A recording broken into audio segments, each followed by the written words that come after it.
Këtë të diel në Maqedoninë e Veriut u zhvillua procesi i zgjedhjeve lokale. Qytetarët me të drejtë vote patën mundësinë të zgjedhin kryetaret e 81 komunave.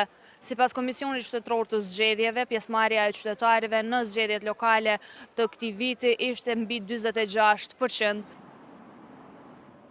Fokusi kryesor ishte në 15 komunat me shumicë shqiptare, ku përballën Aleanca Kombëtare për Integrim e udhëhequr nga BDI-ja dhe Koalicioni Vlen. Pas mbylljes së qendrave të votimit, filloi procesi numërimit që pritet të zgjatë maksimumi 12 orë deri në nxjerrjen e rezultateve preliminare. Megjithatë, Aleanca Kombëtare për Integrim shpalli fitoren në Gostivar dhe njoftoi se në 2 komuna shkon në balotazh. Në komunën e Likovës që në raundin e parë pa balotazh është arritur fitore për kandidatin ton zoti Erkan Arifi me një dallim gati 3-1.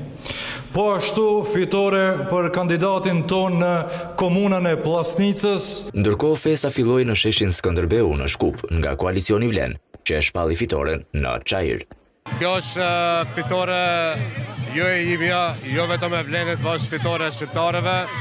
Pra shqiptarët votuan për ndryshim. Qytetarët e Çajirit pas festës thanë se presin ndryshim.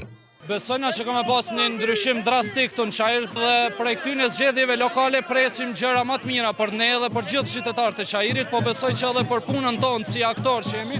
Shpresojmë në ndryshim më të mirë. Perspektivë më të madhe për rinin, mas pari, se ka shumë rini që kanë talent dhe janë të shkollum, janë të edukum. Po shpresojmë që edhe atyve do t'u jepet vlera e mjaftuar. Rezultatet e para në 15 komunat shqiptare nxjerrin fitues Koalicionin Vlen, që aktualisht bashkëqeveris me VMRO DPMNE.